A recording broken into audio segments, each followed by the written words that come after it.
Your hands still look clean to me. They're girls and cousins, too. Don't worry about your friend. You'll be seeing him soon in the next dimension. Have a donut. That always cheers me up. These donuts are great. Hi friends, to all my 90s babies. Do you remember watching shows like Pokemon or Dragon Ball Z and seeing characters walk around drinking purple juice that made them act strange or woozy? Is there a grape, guys? Oh boy! Or just hearing weird lines like this that felt completely out of place? Too bad it's Sunday. Those buildings would have been filled up tomorrow. Yeah, I do too. And I've recently dove down a weird rabbit hole of research on weird censorship that went on back in the 90s and early 2000s, from completely eradicating the concept of death in shows. Chaozu Tzu latched onto Nappa in an attempt to escort him personally to another dimension, To censoring all references of LGBTQ sexuality. Leave it to me, cuz. The 90s was extremely strict about what children's programming could feature, to the point that it was oftentimes ridiculous and the original meaning of the show was completely lost in translation. In this video, I talk about the censorship of Sailor Moon, Dragon Ball Z, and Pokemon in North America in the 90s and early 2000s, and how that reflected the overall views of society at the time. Japanese animation was taking over the world, but instead of embracing the culture, American broadcasters Americanized it. So let's take a time capsule back in 1, 2, 3.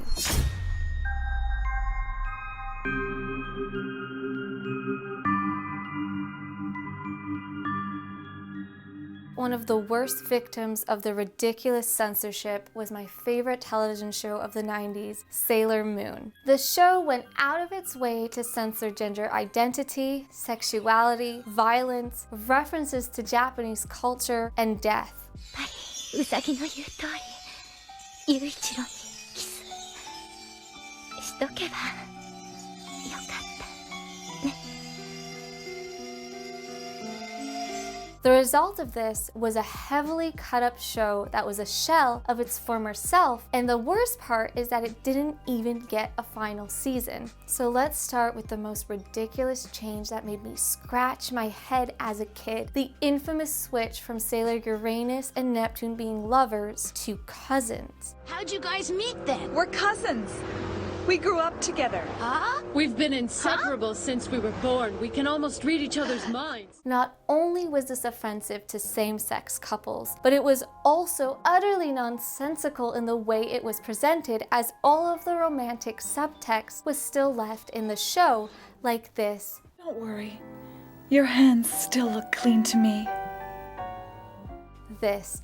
But the look in my cousin's eyes was so intense, so full of knowledge greater than I could imagine, that I was even more afraid. And this. Leave it to me, cuz. Okay. It basically turned a lesbian relationship into an incestual one, because yeah, that was so much more appropriate for the virtuous children of America to watch. Question, does that mean Amara isn't your Prince Charming? A simple yes or no will do, thanks. Simple no. The showrunners went out of their way to make it clear that the two were cousins, to the point where it felt like they were knocking us over the head with it at every chance that they got. Glad you could make it. I hope my cousin Amara didn't force you. Try and find her. You can't just abandon your cousin. Mara, Michelle. Fantastic! You're the best cousins in the world! This line really gets to me.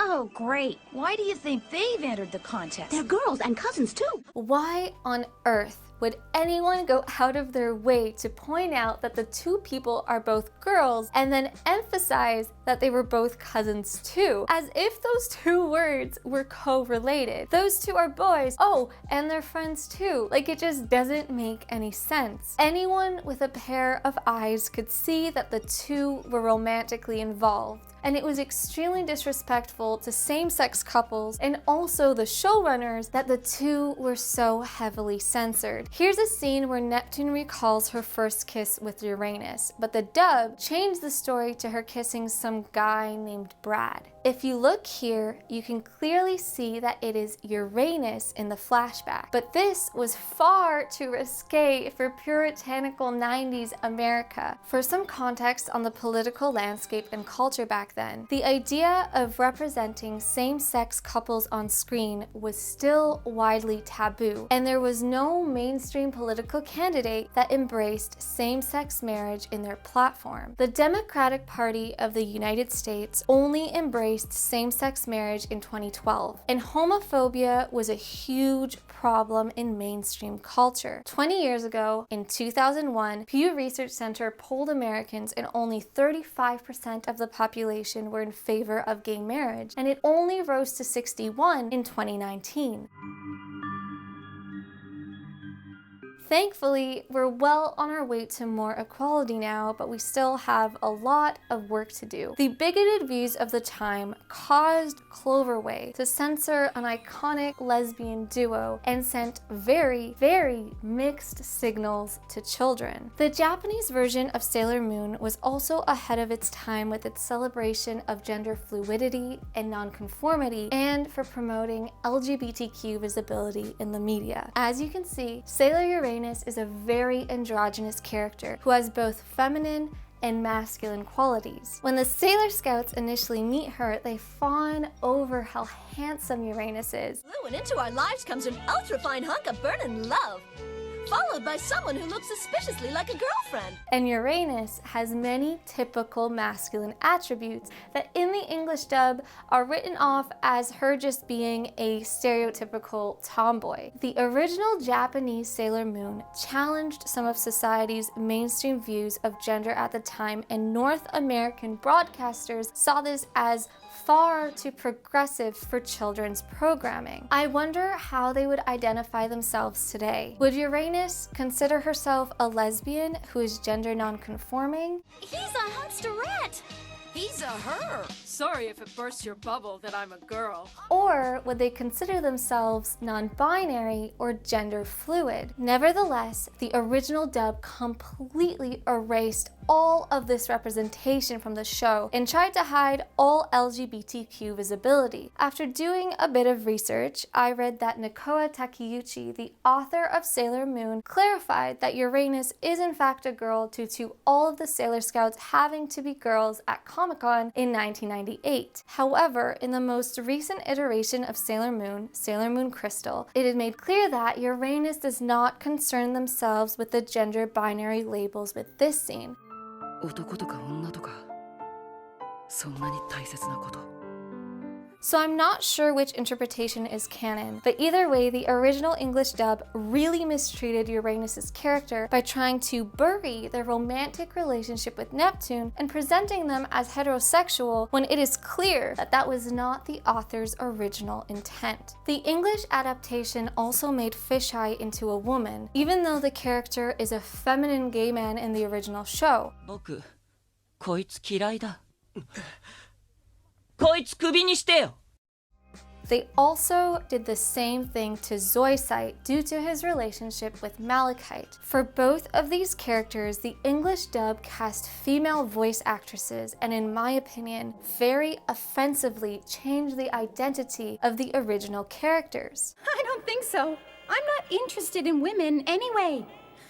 軍在と様私悔しい The only one who failed was me, Malachite. You told me not to seek revenge, but I didn't listen. This was also most likely why there was never an English dubbed release of Sailor Moon Stars, the 5th and final season of the original show. The three main Sailor Starlights are gender fluid characters who disguise themselves and dress very masculine in their civilian forms, but transform into very feminine Sailor Scouts. I will, however, note that many people credit the season never coming out due to Optimum Productions and Cloverway having issues getting the license for it, but I truly believe it was just a mix of both. The show also removed a lot of the violence from the original. For example, when Nephilim is stabbed in the episode A Friend in Wolf's Clothing, the show changed the color of his blood from red to green. The words dead and dying are also seldom used, but instead are replaced with terms like destroyed or eliminated. And when characters did die, the audience was told that they were being sent to the Negaverse. She's with us, girls, in the Negaverse. The show also censored nudity by removing Sailor Moon's breasts and the more detailed outline of her body in the water when she's taking a bath, and in the Sailor Scout transformation scenes. There are also many other changes, like changing Serena's wine drinking to drinking punch. And Ray and Lita are chatting in French. I wish I could do it too. Maybe this juice will relax my tongue. And changing the translation of Sailor Senshi, which translates from Japanese to Sailor Soldiers, to Sailor Scouts, to avoid the quote-unquote violent connotation of the word soldiers. And you'll probably remember the segment Sailor Says that was added into the show by DIC in order to fill the educational quota of the FCC. This, thankfully, was later taken out once Cloverway took over the English dub for season 3. Before I move on to Dragon Ball Z, if you're enjoying this video, subscribe to my channel and give me a thumbs up, as it tremendously helps me with YouTube's mysterious algorithm. No pressure though, and I thank you in advance.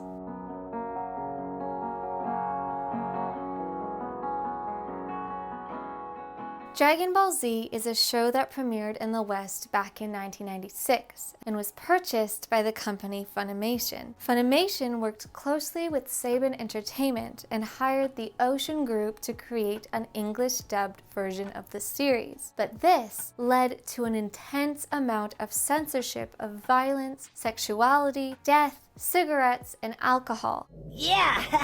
Wait, Gohan! Chill out, Krillin. They're just sodas. Like Sailor Moon, the main problem with this censorship is that it created a show that was only a shell of its former self, as the tone and even in times the general story was changed to be appropriate for quote-unquote the young audiences of America. Looking at anime as an art form, I think it was quite disrespectful to the original creators to sterilize and alter the anime as much as they did. One of the most infamous cases of extreme censorship was in the 8th episode of the Saiyan saga, where Goku falls off of Snake Way and falls into hell while traveling to train under King Kai. There, he meets two ogres named Gauze and Mez, who are sporting shirts that in the original version spelled out hell, but for some reason the concept of hell was far too mature for American children. So their shirts were changed to read out the acronym HFIL, which stands for Home for Infinite Losers. It's so hilariously ridiculous to me that this was a change that the studio had to make when many children in America come from religious families that most definitely taught them about the concept of hell. Hey kids, if you are bad, you will be sent to this eternal land of damnation and torture, but shield your eyes from this.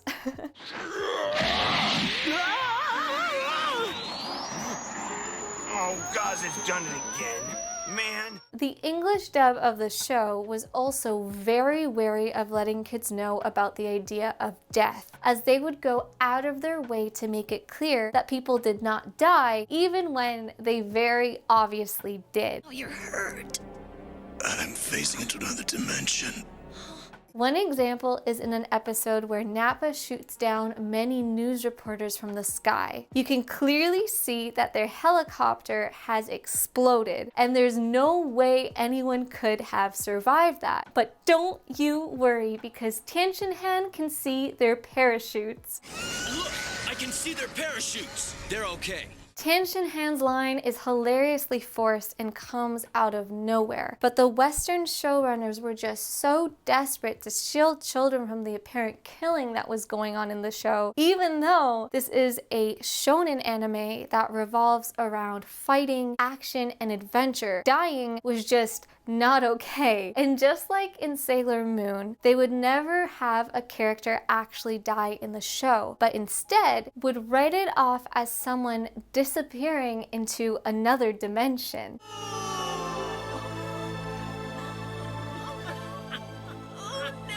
What a remarkable man. Hey, look, he's disappearing.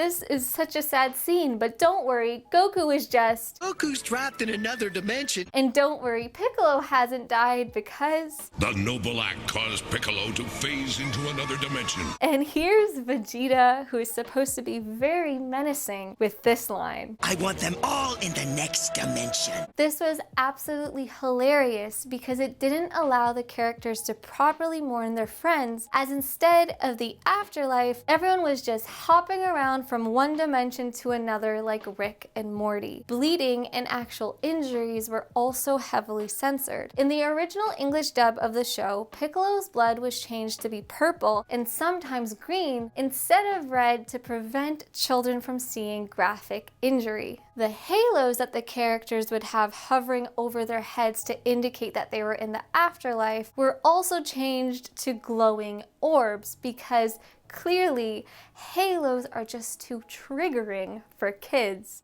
Hey, so this is the place everybody comes when they, you know. That's right. Aliens too? Yes. All of this was done to prevent Dragon Ball Z from receiving a PG rating. But my question is, why were we so sensitive to children learning about an inevitable part of life? Wouldn't it be better to teach kids about the ramification of violence and fighting? But I digress. And lastly, just like in Sailor Moon, nudity, alcohol, cigarettes, and anything of sexual nature were heavily censored or just flat out taken out of the show. One of the first examples is in the very second episode of Dragon Ball Z. Master Roshi is seen drinking some kind of blue punch in the English dub, but in the original he was holding a pint of beer. The beer was also so severely edited it's actually pretty funny to look at. Like, what is this foaming blue drink? In this same episode, he also makes sexual advances towards Bulma and tries to grope her boobs, but this scene was entirely taken out of the show. Actually, a lot of Master Roshi's perversion and creepiness was written out of the original English dub, and maybe the censorship there was for the best. A good example of how creepy he could be actually happened in the original Dragon Ball in the episode The Nimbus Cloud of Roshi. Roshi asks Bulma to lift up her skirt in exchange for a Dragon Ball he has. For instance, if you were to let me see your underwear. You want to see my... Master! And she does it. Not realizing she has no undergarments underneath. It's actually really creepy because I believe Bulma would only be 16 at the start of the show. So yeah. Come on. There. Huh? But back to Dragon Ball Z, there's also a scene in the first episode where Goku has a flashback to his childhood, and it is also censored by conveniently placing underwear on him when he appears nude on screen. And this kind of censorship happened all throughout the English dub's original runtime. Thankfully, in 2005, the series was redubbed by Funimation, who created a version more authentic to the original Japanese version. This version is not perfect though, and a lot of critics are not completely happy, as the dialogue is still not 100% faithful to the original Japanese script.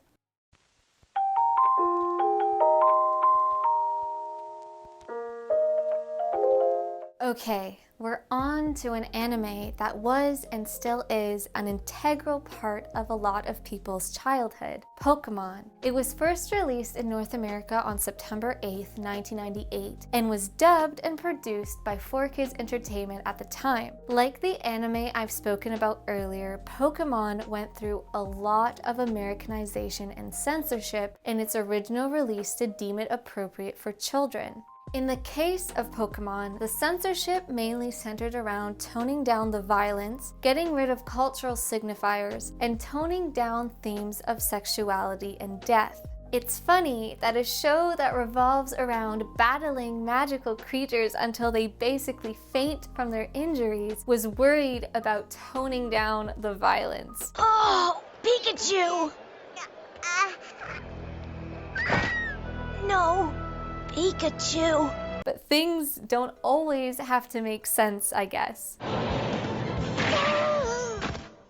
Like you. It's over, baby. Funnily enough, with Pokemon, the censorship started right from the very first few minutes in the famous theme song, Gotta Catch 'Em All. If you look closely in this montage, there's a random girl in an orange top featured in this scene in between the lyrics, Gotta Catch 'Em All and A Heart So True. Many fans have wondered why she's there as she plays no part in the show. Apparently, in the original Japanese version of the song, the lyrics read, I'll get you Pokemon, even if in fire, in water, in grass, in forests, in ground, in clouds, in that girl's skirt. This lyric was most likely intended to be comical, but it comes off a little creepy and dirty, especially for little kids, so it didn't make it into the English dub. I think it's funny that the girl was still left in the music video, as without that context, she looks very out of place on screen, especially since she could have been replaced by a relevant Pokemon trainer. So next, we have episode 34 titled The Kangaskhan Kid, where Ash and his friends run into a kid that was raised in the wild by Kangaskhan Pokemon. The episode is very heavily inspired by Tarzan and the Jungle Book, but is honestly one of the weakest episodes I've seen from the franchise. It is absolutely wild and just purely bizarre, as the kid's father literally drops him, a 3-year-old baby, from a helicopter, and the baby plummets to the jungle below, but survives, of course. In the English dub of the episode, the Kangaskhan Kid tells Misty, Ash, and Brock that they are Pokemon, and Misty majorly overreacts and punches him across the face. Person, you creep! Hurry, my dear. It sounds like they may have found our Tommy. Her reaction makes a lot more sense in the original Japanese version when the camera zooms in on Misty's chest and he asks if he can suck her milk. I'm stunned this episode wasn't completely banned in general, as this kid is constantly being abused. The way they catch him is the dad clubs him over the head with a piece of wood, and then he rips his shirt open to show him his chest. Tommy, my boy, remember Papa? Go! This was supposedly done as a way to jog his memory and help him remember who he is, which has bizarre implications in both the dubbed and the original version. Like, why would that help him remember? Is it referencing breastfeeding? But how is that related to the dad? Yeah, I don't know about this one. One of my biggest issues with how anime was imported to the West in the 90s was how much they Americanized any references to Japanese culture. This caused many popular anime shows to have all cultural references stripped from them, and often resulted in bizarre changes that were supposed to camouflage into the show, but really didn't. In episode 25 of the first season, called Primate Goes Bananas, 4Kids created a moment in the series that would be forever memed. They changed Brock's onigiri into delicious jelly donuts. 4Kids, how did rice hurt you? It was absolutely ridiculous, as you could clearly see that the food looked nothing like donuts, and kids aren't stupid. These donuts are great. Jelly-filled are my favorite. Nothing beats a jelly-filled donut. In the 90s, the Cold War had just ended, and countries were still very afraid of having their culture and ideology threatened by foreign nations. In a research article published in 1995 titled Magical Girls and Atomic Bomb Sperm, Japanese animation in America. The author Anna Lee Newitz argued that anime fans are in many ways the first generation of United States citizens to experience cultural imperialism in reverse. That is, they are being colonized by Japanese popular culture rather than the other way round. I completely disagree with her statement and believe that anime transcends national boundaries, and if anything, it promotes the understanding and acceptance of Japanese ideology and culture. But there's nothing about it that's harmful or brainwashing. It's crazy to think that the West was so scared of foreign indoctrination that they were afraid to put something as non-threatening as rice into a children's TV show. I think it likes it. That donut is my own special recipe. I'm thrilled that we live in a slightly different age now, where movies like Pixar's Coco and films like Miyazaki's Spirited Away exist, where we are not afraid of promoting and celebrating different cultures, but instead embrace and learn from them. We need to do this in order to truly create a global community. Stuart Hall, the famous cultural theorist and sociologist, wrote in his textbook, Modernity: An Introduction to Modern Societies, that cultural flows and global consumerism between nations create the possibilities of shared identities as customers for the same goods, clients for the same services, audiences for the same messages and images between people who are far removed from one another in time and space. When the original meaning of the product is removed, however, that potential for creating shared identities and unity is also erased. Eric Stewart, the voice of Brock and James in the show, explained the change by saying this.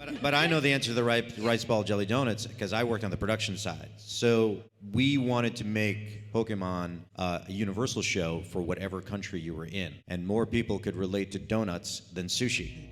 But in my opinion, teaching children to value and learn about other cultures is far more important than simply trying to make food featured in the show universally relatable. Similarly, in episode 20 of Pokemon called The Ghosts of Maiden's Peak, they censored the inclusion of an Afuda, an ancient Japanese talisman used to cleanse homes from unholy spirits. They changed this cultural relic into something as stupid as anti-ghost stickers. We have stickers.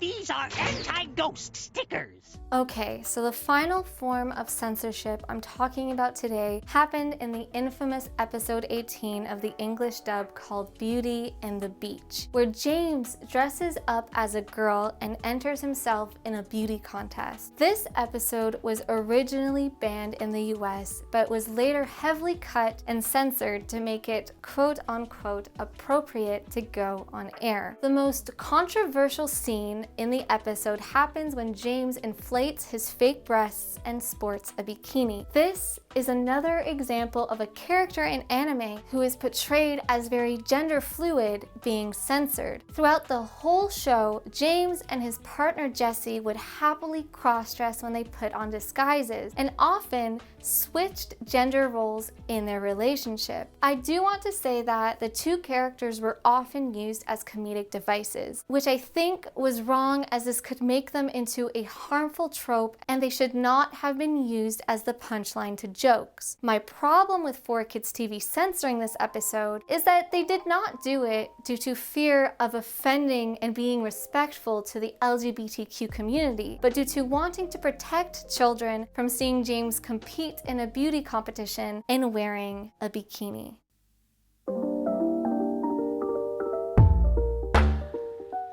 In the 1950s, the infamous book Seduction of the Innocent was published by Frederick Wertham that believed that comic books were corrupting American youth due to their depictions of drug abuse, violence, and sex. What happened in the 90s was very similar to that, but instead, censorship was focused on children's programming. Over the last 30 years, there has been an enormous cultural shift on what is appropriate to air on television. We've started to see a more diverse variety of content aimed at kids that is far more inclusive than anything found on TV in the 90s. The concept of death, foreign culture, and sexuality are all things children should learn about at a young age, as they are an integral part of life. I think sheltering and completely deleting these ideas from existence did much more harm than good, and thankfully we are now seeing more LGBTQ representation in shows like The Dragon Prince, which features the relationship between Queen Nea and Queen Anika, who are both mothers to Anya, as well as shows like She-Ra that have a large spectrum of LGBTQ characters, from Natosa and Spinnerella to George and Lance, and of course Adora and Catra, whose love story captivatingly unfolds on screen. Before I go, I wanted to say a big thank you to my best friend Maria for requesting this topic. You're just the best, Maria. And to you who are watching, I hope you have an excellent rest of your day or night wherever you are in the world, and I'll see you in my next video. Bye. Some of our friends passed into the next dimension during a big battle.